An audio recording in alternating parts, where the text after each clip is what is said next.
దేవీ నవరాత్రుల్లో 5వ రోజు స్కందమాత అవతారంలో జగన్మాత మనకు దర్శనమిస్తుంది.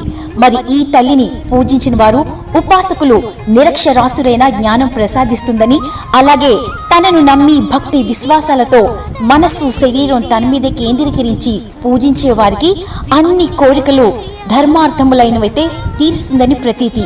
అంతేకాదు స్కందమాత ఒడిలో కుమారస్వామి కూడా ఉంటారు కాబట్టి మన పూజ ఇరువురికి చేరి ఇరువరి ఆశీర్వచనాలు మనకు లభిస్తాయట.